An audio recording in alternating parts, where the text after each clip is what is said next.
I greet all of you. Yesterday it was so stressful and hectic. So this is the first time I'm Bidolola occur 7 o'clock a while ago. I hope you people can hear me. If you can hear me, you just type or yes if you can hear me. Type yes if you can hear me.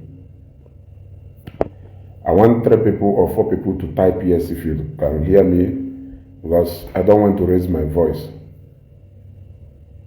Oh no, somebody should type yes. Don't want to raise my voice. Okay. Okay, yes. Yes. All right. Then we are good to go. First of all, let me even talk about because a lot of people has been texting me, telling me, Ezugo, we saw these people saying that you went to beg Jpac, you went to beg Jpac, you went to beg Jpac. Now let me tell you people something. That is what they have been waiting for. That is what they have been waiting for.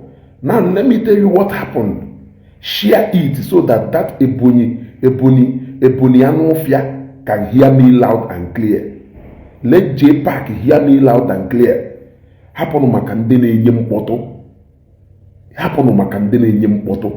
They are only shocked and surprised that we are not shouting and panicking the way they were shouting and panicking. No one arrest you.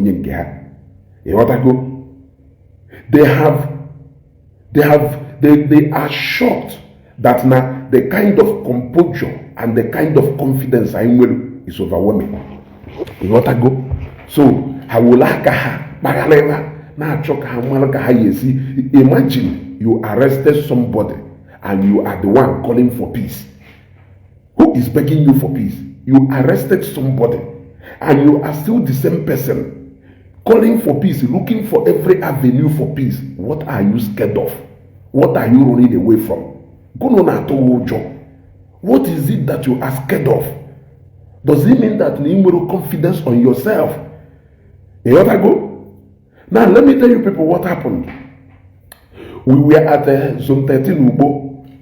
After we left Zone 13.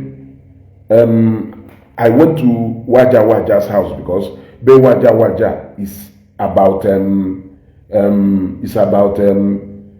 less than 10-12 minutes from that Zone 13.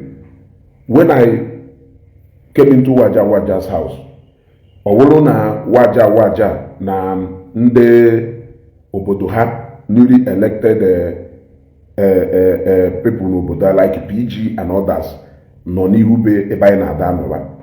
Ịghọtago fa na-aga ọfụ. So Waja sizie mụ na kpo n'ime palọ. Ịghọtago nna kpo n'ime palọ ka anya na ndị ahụ finishizie ka ifo.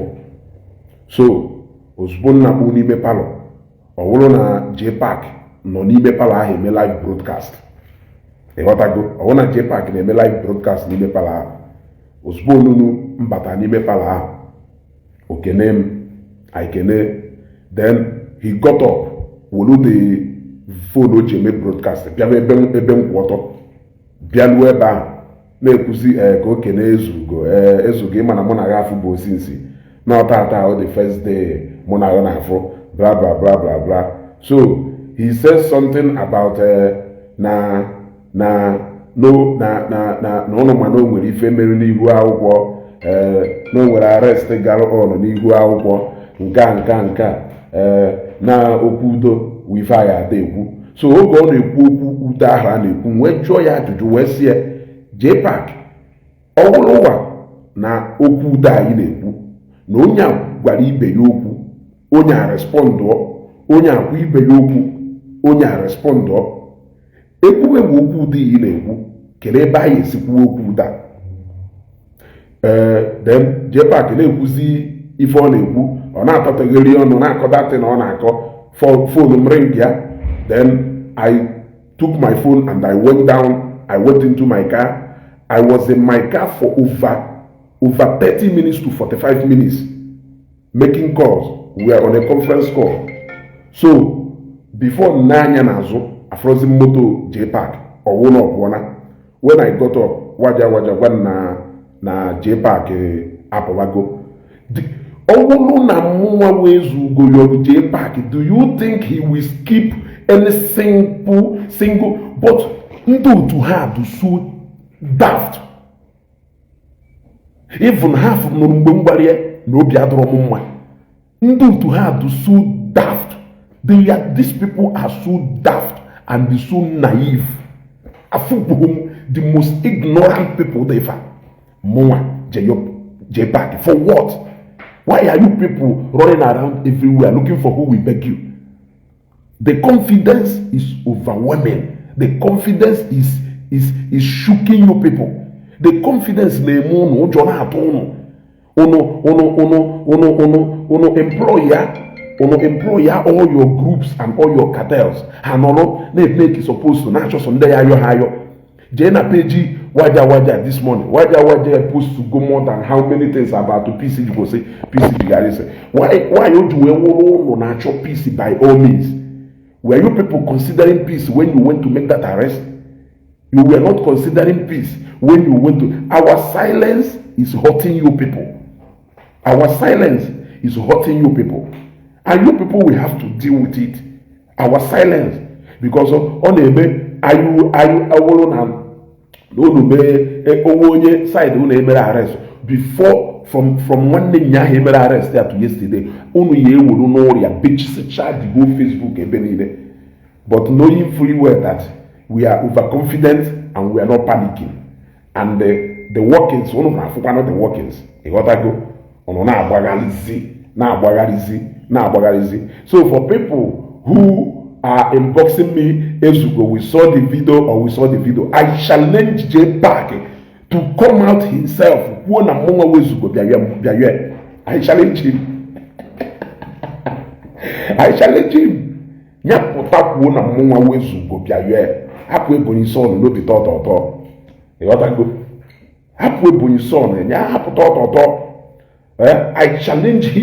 Monga with Ezugo.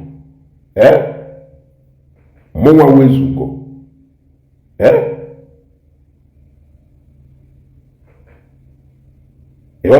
Monga with Ezugo. Jpac. For what? God can na yoli for. As what can na yoli? A package here.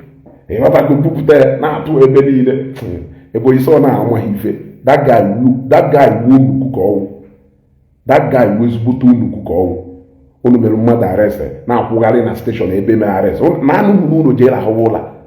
Kande ya yo no biase yo wono. Onu no na apagale na choso any avenue. E wata go okay.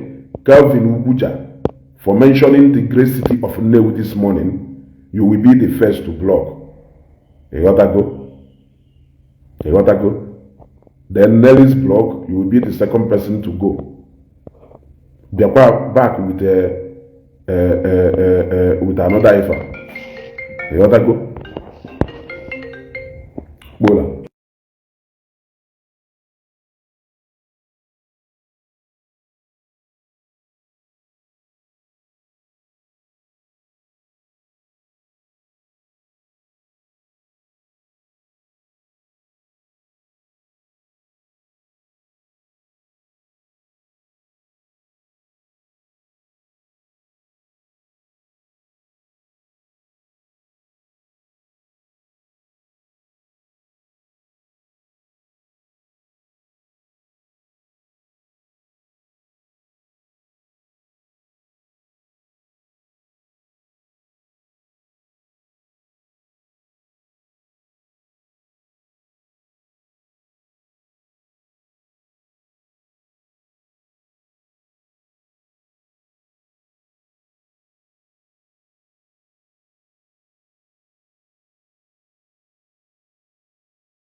So, my people, happen them bottle, go happen them bottle. Ifele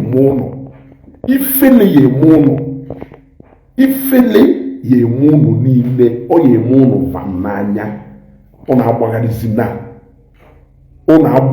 na mụnwa wezugo nchọcha onye mma yọ n'ụwa na kesi Ogechi ọwụ Jpac ka m na-eje yọ. Nchọcha onye mma yọ n'ụwa na kesi Ogechi ọwụ Jpac ka m jere yọ. Jpac ọmụ ego na-eji wee Ogechi arrest m ejije yọwe. Jpac ọmụ ego nne eji wee mee Ogechi arrest mmeji wee je yọwe. Ha just na megharị ịghọtago gallivanting around claiming what they don't know anything about.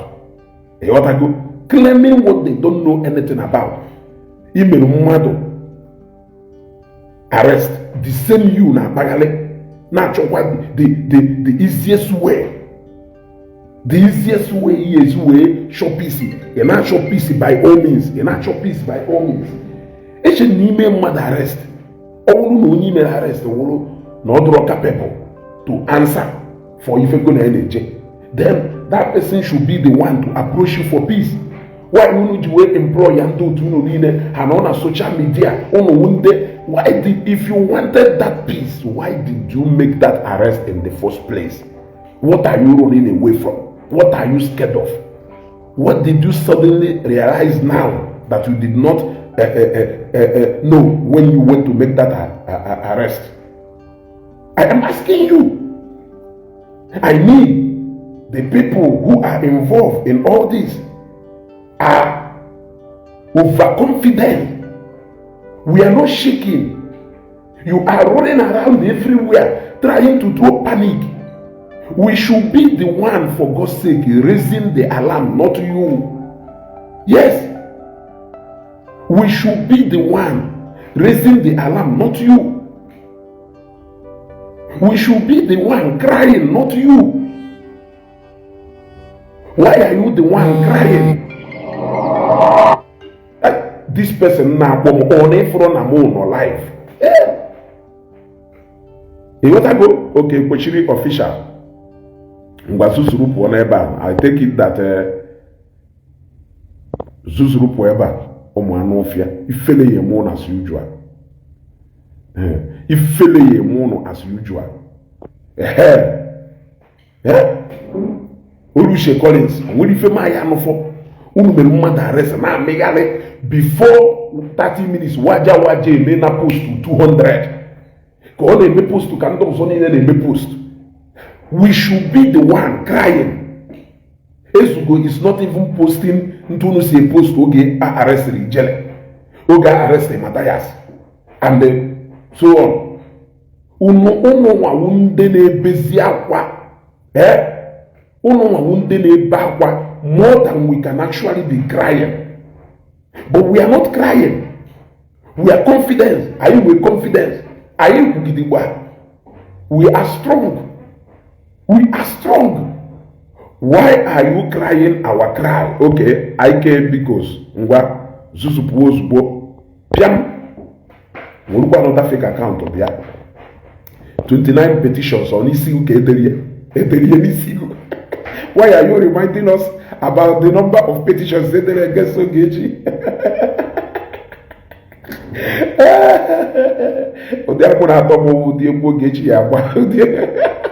Trust on okay. This time around, oil wine with 360. Yeah, we feel at top, and they know what is about to come. They know what is about to happen. That is why they are running away, trying to create holes here and there. They gotta go. They are running around, trying to create holes here and there. Unu na mmadụ nata Nigeria ben na ye. Onye anata Nigeria ben na mesapụ ahụ no ilo onwe mee video gwunu na ọbatago. Mee video gwunu na ọbatago. Yes. For her to do that, it means she is ready for what is coming. Lo and behold, you did what we did not. It's not as we least expected it. You did it. You did it and you started running around. You have made more videos than us. Did we employ you to come and cry and talk on our behalf? Shouldn't we be the ones talking? Shouldn't we be the one crying for sympathy? When you saw the confidence we have, it is that confidence.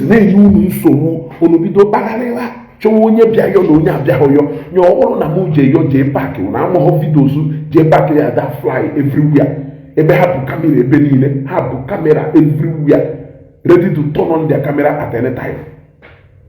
You got to go ready to turn on their camera anyhow. Ask him if he was the one who stood up from where he was sitting and walked up to me where I was standing. Yes. Ask him if he wasn't the one who stood up from where he is and walked up to me where I was standing. He cannot stop me from coming to Waja house. He cannot do that. Yes. He cannot stop me from coming to Waja house. Because I obey him, okay.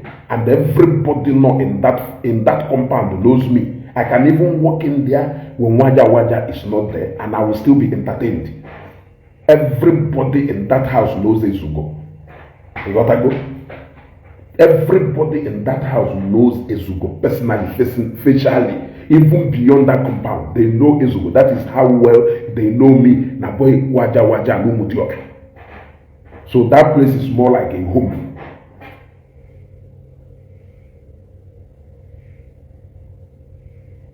So I would only know now because now they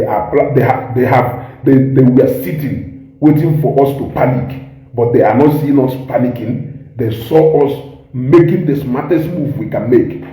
They saw us moving the way we are moving, doing what we were doing. So they had to threaten by the confidence we have. Imagine when you arrest somebody and somebody is not even approaching you for anything. Somebody is not even approaching you. Somebody is not calling you. Okay.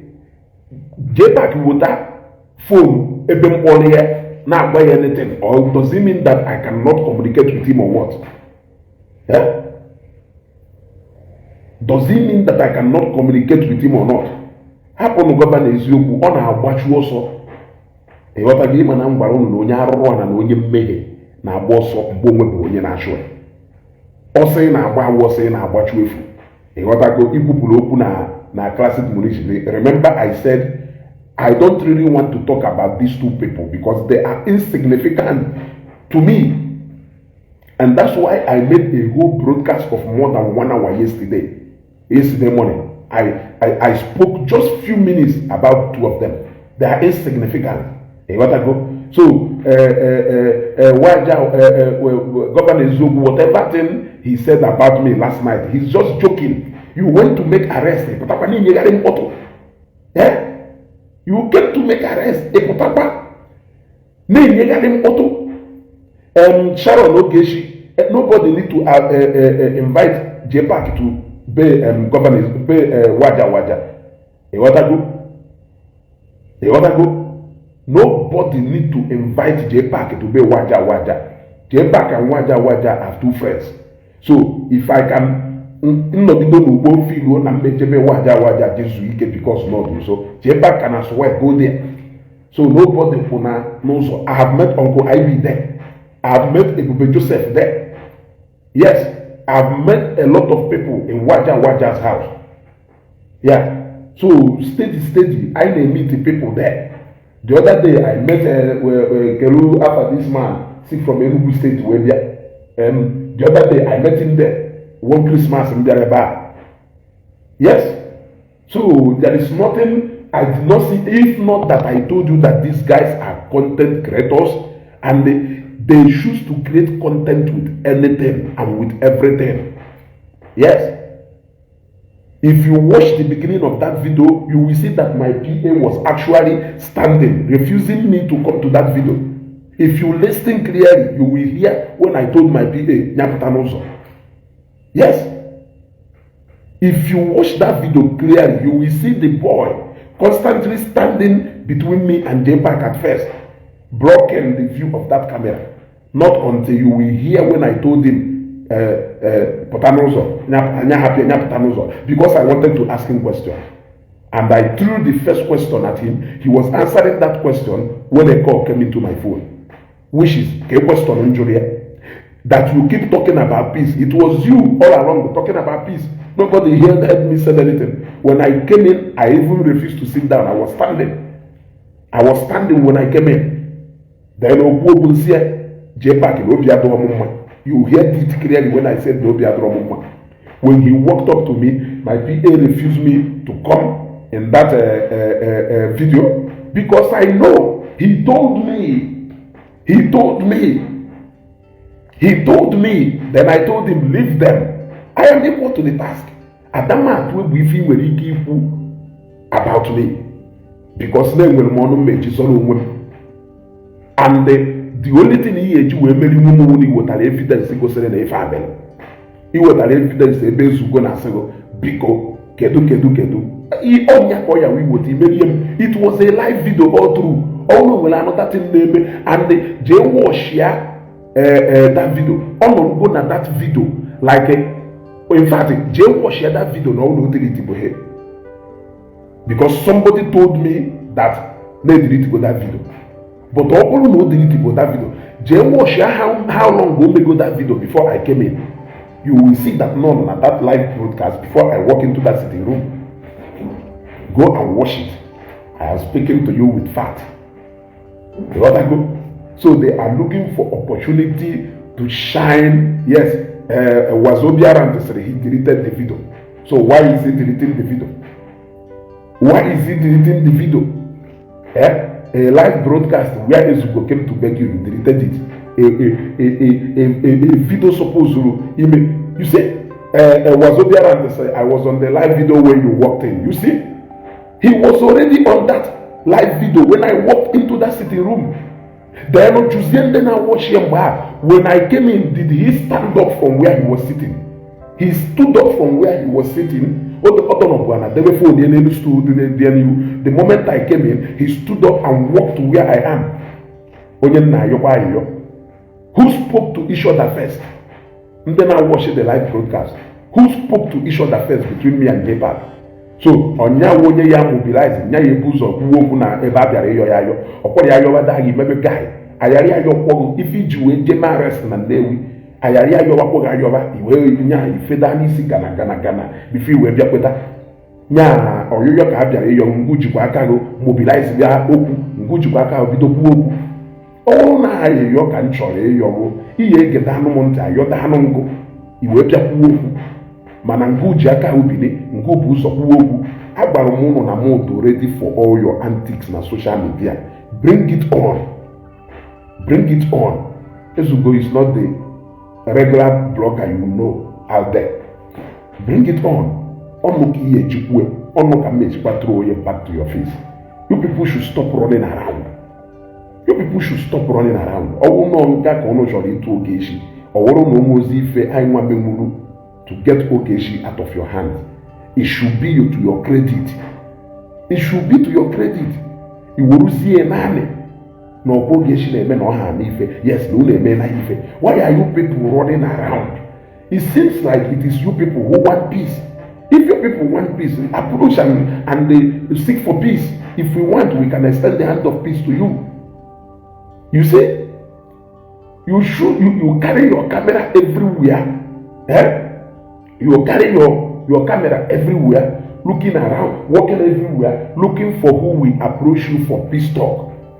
You are even the one proposing that peace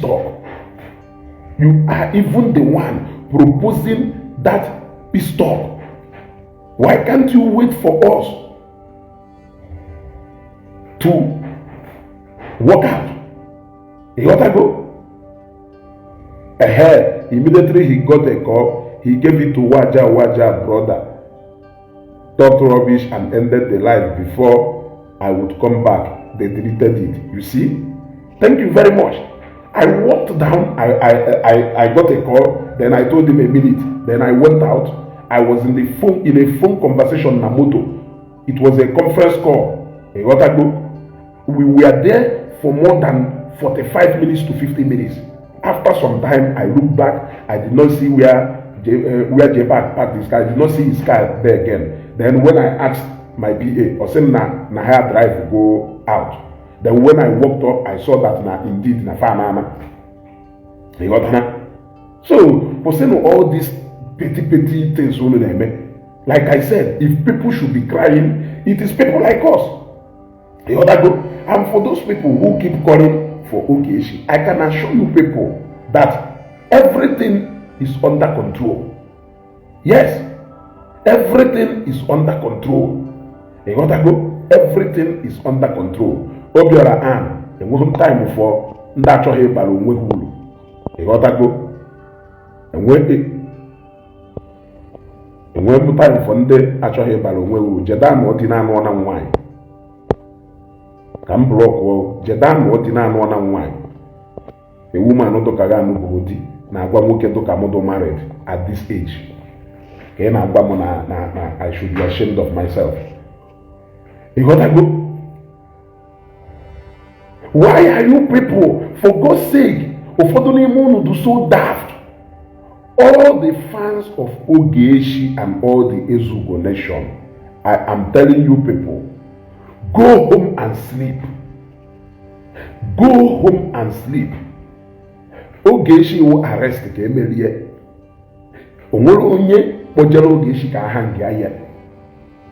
There is no reason to be panicking.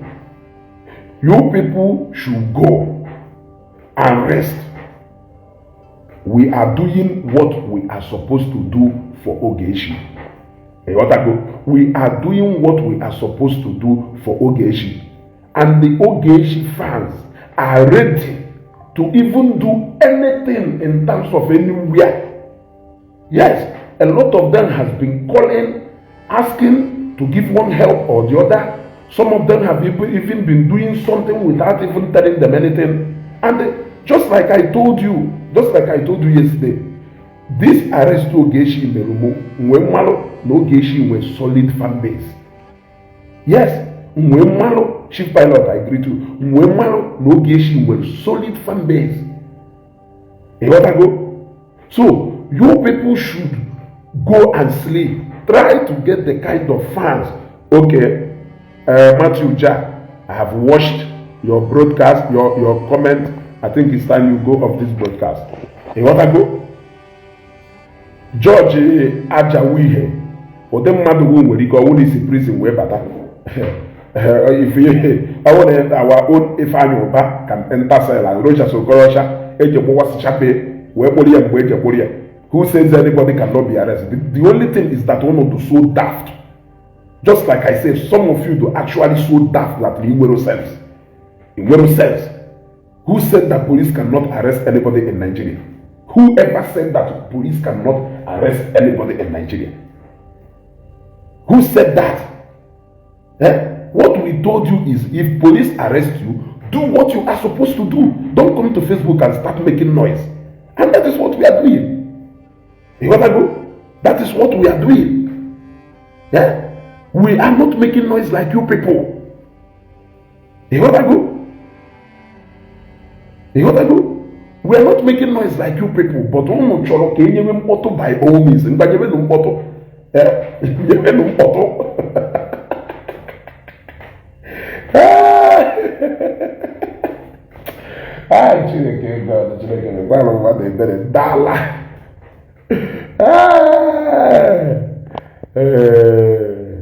I want to have my attorney involved with this case, but I need information. 5.99 plus tax. Don't worry.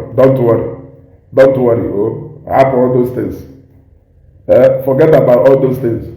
Everything is going the normal way or supposedly. That is one thing I can tell you. Now let Jpac and do to her. Let them learn with this. Let them learn with what has happened now, so that tomorrow they will not come out and start crying. No one has similar thing repeat here in their own camp. That is the only advice I am telling them. And that is why you cannot hear me, or you have never heard me condemn anybody. You have never heard me condemn anybody. I have never condemned any of them for arresting Ogechi. So let it be clear so that tomorrow, if any of them got arrested or get arrested, whatever, let them not also come and cry when I come out not to condemn the arrest as well.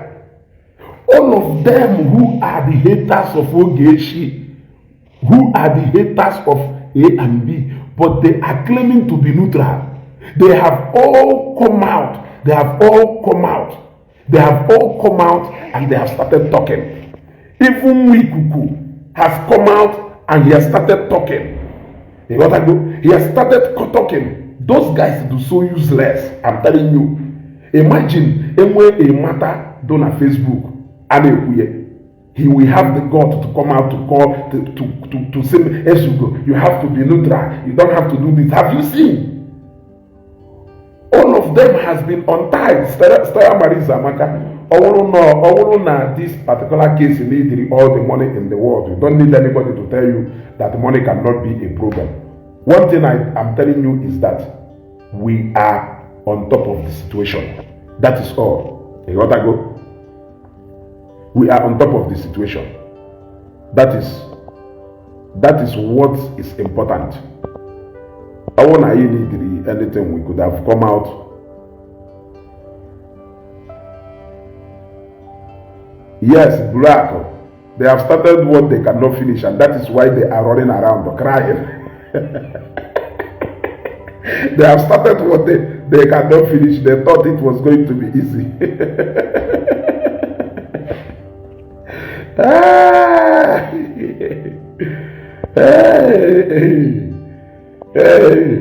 Hey, don't even how you finish. You don't get a you blues or what the Bella can even the Bella. Who they beg arrest and as you know, jail a walla. Nano jail a walla on not wearing a social media.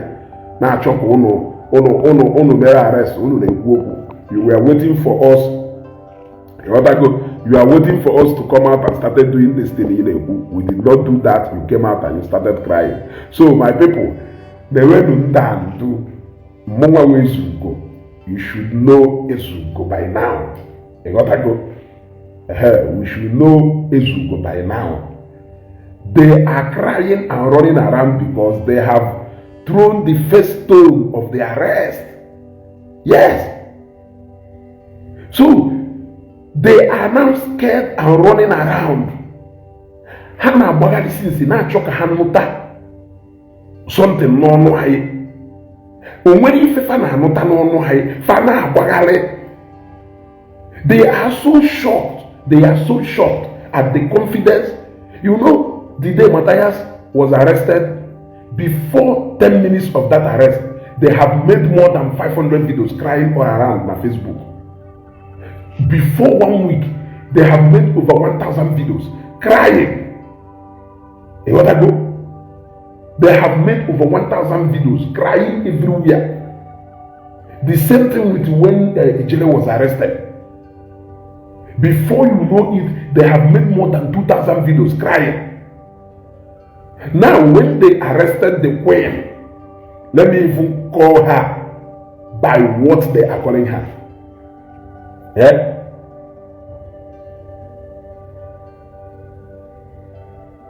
When Oge was arrested, they were expecting us also to come out on Facebook and start crying like they are crying. And they saw that we got busy with the real business. Yes. When somebody is arrested, there are things you should do. And that is what we are doing. We don't need to come out and start making noise like you people. Because we know that it is just an arrest. Yes. We know that it was just an arrest. So there are procedures we need to follow. And if there is an avenue for us to follow that, why do you think we can come on Facebook to come and be exchanging banters with you people? The real broadcast is coming.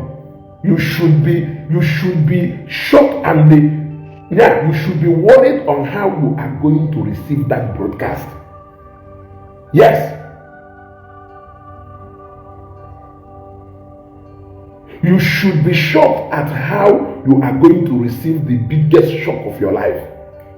You should be shocked at how Ogeshi Emera arrest. I want the friends Ogeshi. We are not complaining. We are not complaining about the arrest. It is you people who are complaining about the arrest. Why are you people crying? Have we told you no? We are not. Why are you crying more than they believed? These guys are talking about this. I want to feel some of the people know now your camp which we will for the moon with it in Pachago. There are some certain things I cannot do that when I see some of you doing it, I laugh in Okibe. No. Zama Zurika, I think rather it's you who should leave the broadcast. You want to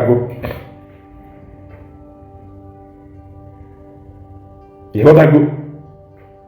So, please, the fans of Ezugo, you should go and sleep. Go home and sleep. Ambrose Nwanfo, when you watch that video, did you see where I was begging Jpac? I think this should be the most important thing when you watch a video. When these bloggers add a caption to make you go and watch a video, ensure that when you watch that video, that na ifefa delu na caption we follow. Oburu ni ifefa delu na caption abuli follow. Go to the comment section and tell them that na ifefa delu abuli follow. Oburu ni ebonyi son delu that na Ezugo bia na ayo. You should be able to watch that video and see where Ezugo was begging. If you did not see where I was begging, then what it means is that Nifo didn't wase. Yes. If you did not see where I was begging, then that means that Nifo didn't wase. Because the video was there and you watched the video. So I shouldn't even ordinarily be responding to that video. Yes. But the reason why I even responded to that video was to tell people where that incident happened and how it happened. Ukebu Emmanuel, the second chance has gone. The third one, you will not be lucky. You want to go? The third one, you will not be lucky. Okay, she knows so much of Ezugo. Please stop explaining. I am live before you enter dialogue. They deleted the video. Why did they delete? You know, they keep playing silly games. They keep playing silly. I don't have time for their games. Those guys are playing a very old and outdated game. That is what they are playing. Thank God that there are a lot of people known at that broadcast before I walk into that sitting room. You got to go? Jpac said you were begging him on WhatsApp. I said, Jono Jpac and Yaje put a short history money. Also, Balezo. When Jpac and a Muma will challenge you, yes, here, Yaje put a short history. Even now, Ono Jpac gave Webu. Ono Jpac gave Webu. All on a Muma will ebe Nyonu Jpac and a WhatsApp. It is not that Jpac. Wada you remember Jpac a long time ago, more than 1 year ago. The day I spoke with him, Mbono na Ghana. Mona wada ni kuna phone. Or one Jpac na Ghana. I kucha onyeziem number Jpac. Ask him if I have called him ever since he gave me that number. Ask him. Yeah? Ask him. I watched that video live. Even Ezugo was forced to appear on the video. Ne happened that. I do far ahead of them. You want to go? Yeah? I do far ahead of them. Go. They are still very backward. See the Jpac in Ezugo said it. Nya Jewopota chat history. Ebe mwa wezu go there high. Ka ibi go there ba. ya ga-ewepụta chatistri ebe mụ nwa wezugodo rie ha ka anyị bidogodo ebe a.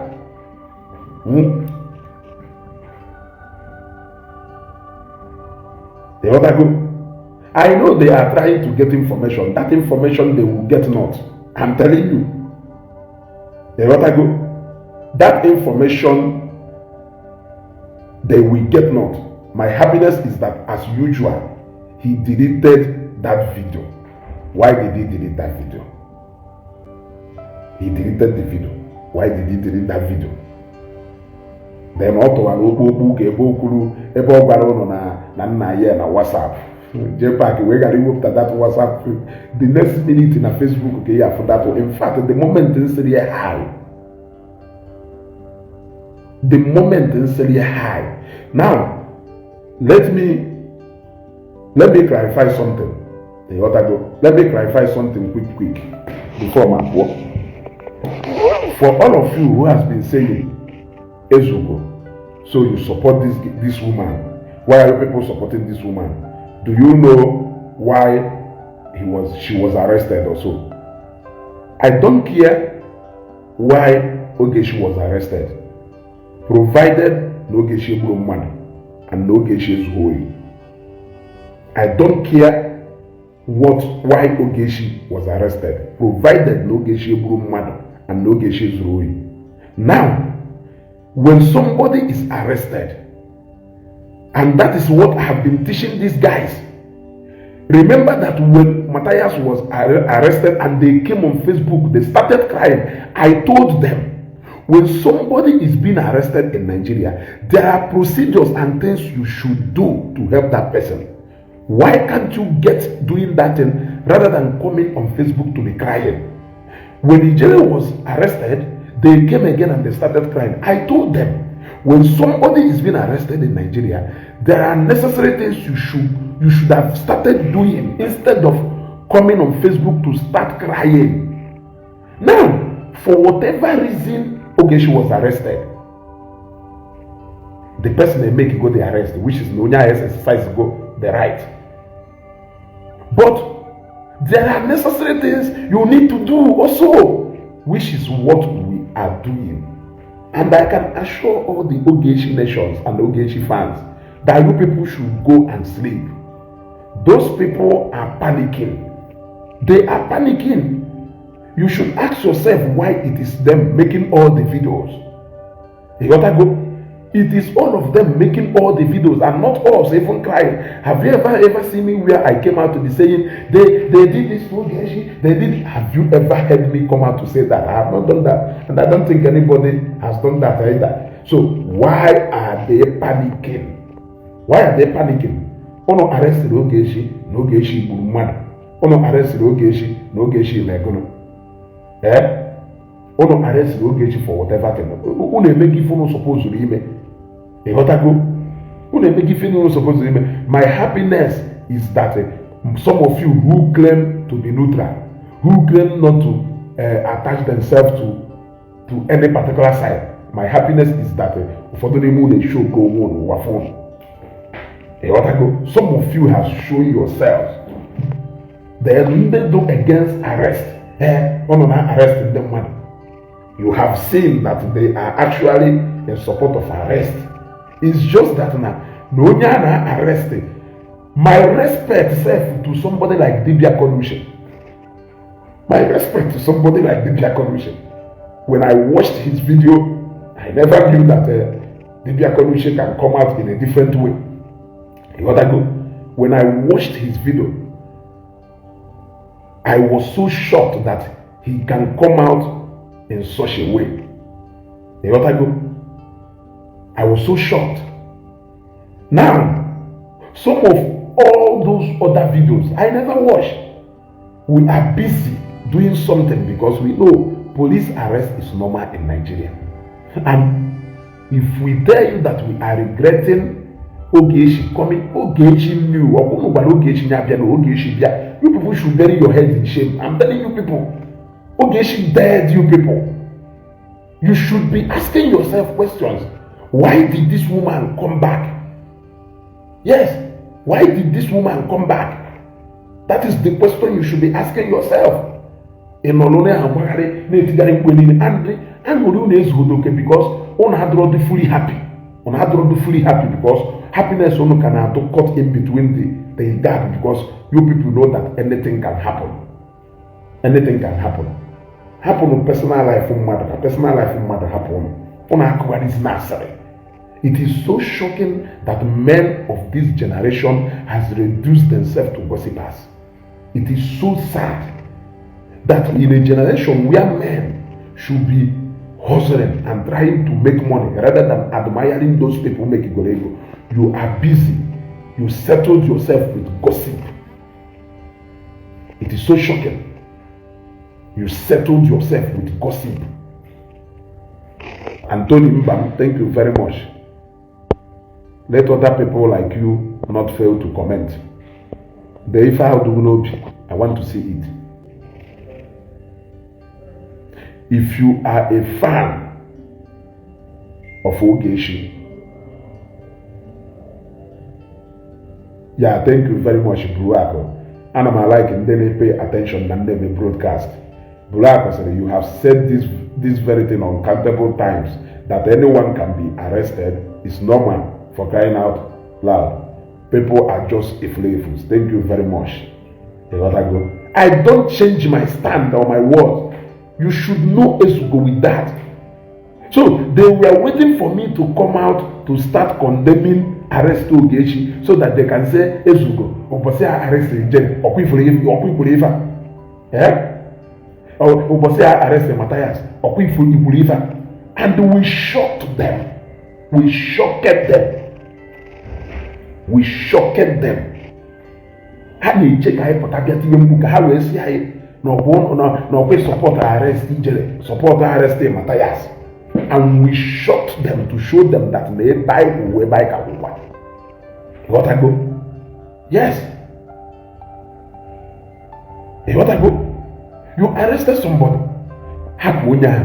Onye ahụ decide echi niile ebia yogo. Let that person come and beg you.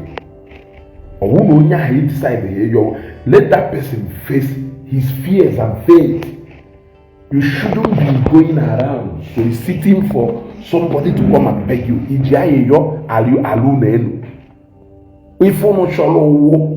I know what you people want, but I will only tell you people a piece of my mind. I believe in you. I will only tell you people what the game and what the plans are when the time is right.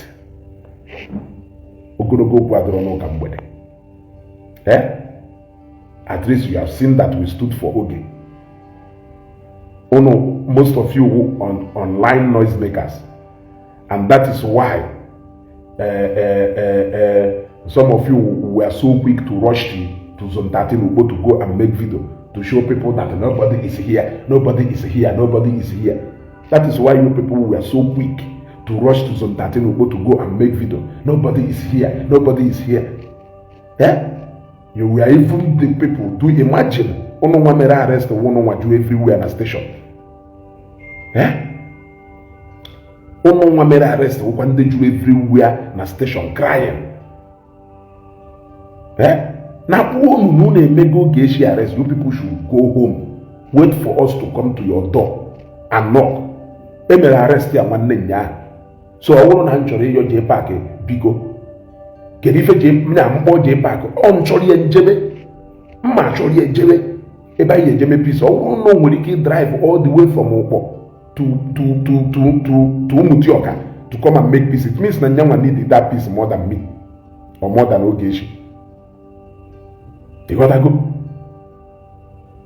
You gotta even na well.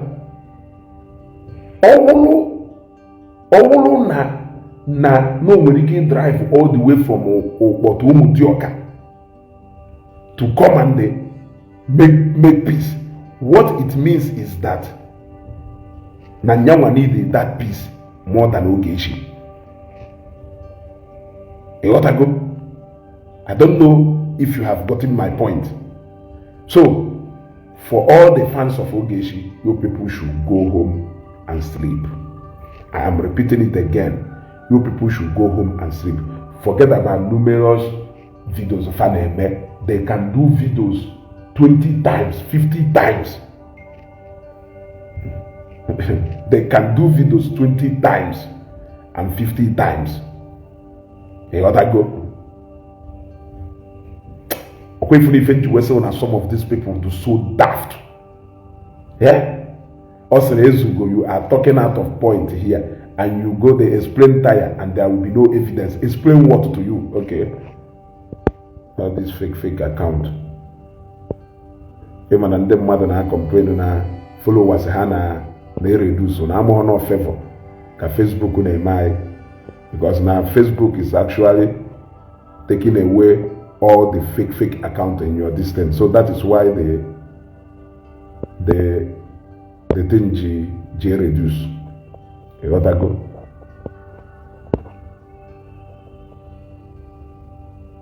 You got to go. So you people and then I will be going na yo no na yo. Oh na phone phone once maybe call back again later. Don't go calling multiple times because na yo na yo phone mo nyola anyo yesterday power bank mo nyola anyo yesterday hey because no oh no once maybe go man na mo no in the middle of something or na attend to another thing. If you keep calling me multiple times phone na anyo phone na anyo phone mo yesterday power bank mo yesterday. Power bank moon yesterday. I appreciate the fact that you people are calling to know how Ogechi is faring. I appreciate the fact that you people are calling to show solidarity to Ogechi. But hey, only once maybe you don't go calling multiple times. And I appreciate your concern. I understand. I appreciate your concern. Stella Marie says, I will call you. You see, I will never leave you until Ogechi come out. I will never stop bothering you until Ogechi come out.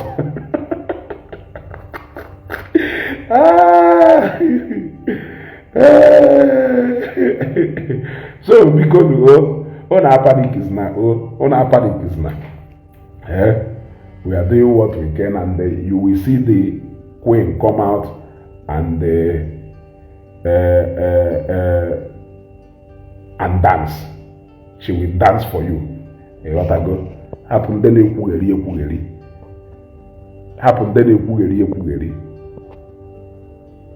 what I go. Ezugo drive past my house and collect 40,000 power bank and add to yours because fully charged. Ogo ma biapo imani ibishiru sa ani mesko ni ubegu agbafo ogo una ma biapo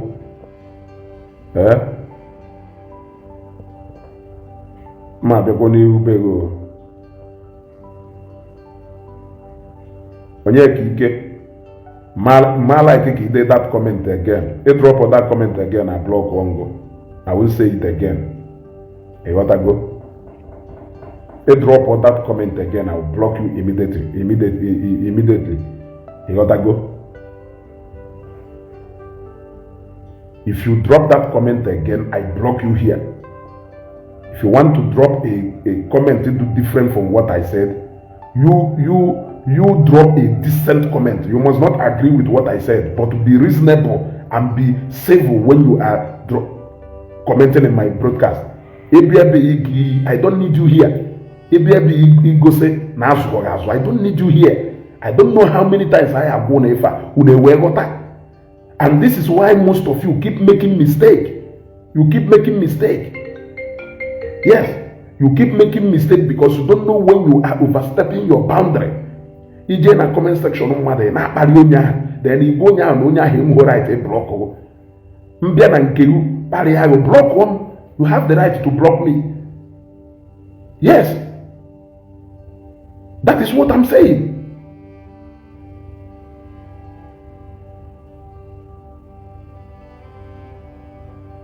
I did not sleep today. Why did you not sleep? Here. Nah, Eh? Onye go and sleep. What if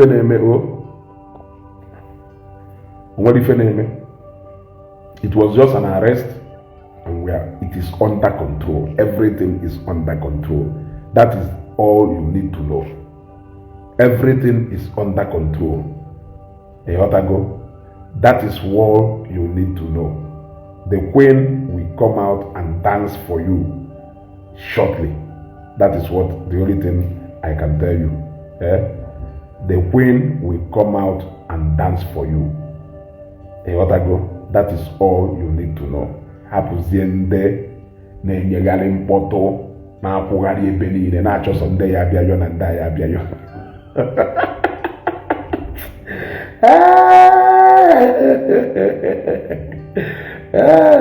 Waja dị even more active na kesi Ogechi than oge arrested Matthias. Mgbe arrested Matthias, he was even failing to make even a broadcast to address his people and tell them to keep calm. Mgbe arrested Matthias, Waja was even failing to make broadcast to address his people, to keep calm, that Nudode. He was even failing to do that. But in the case of Ogechi, Omekena post more than 50 times.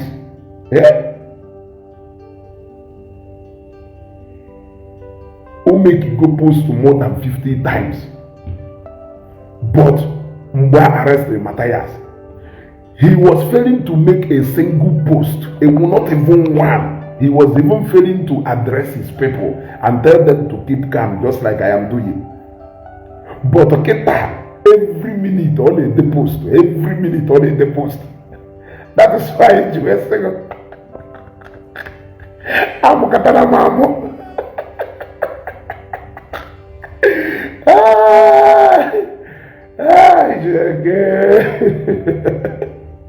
But my happiness is that they have learned. We have Ayakuziguruha how to do things. Ayakuziguruha how to do things. That when somebody is arrested in Nigeria, there are necessary steps you should take. And that is what we are doing. You want to go? You don't need to go on Facebook crying for sympathy, because sympathy cannot get you out of police custody. You want to give a label?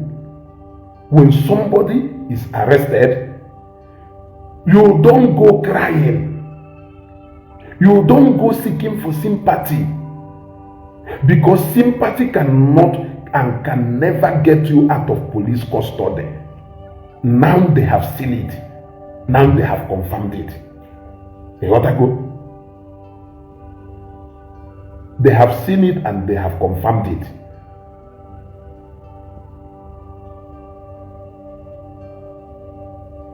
They have seen it and they have confirmed it. We have shown it to them. I hope they learn from this. Because Onyango Nanga no Iwanaho. Arrest can never stop in Nigeria. You wanna go? Onyango Nanga no Iwanaho. This will not be the last arrest that will be made. I am telling you, this cannot be the first, and this cannot be the first, and this cannot be the last. You wanna go?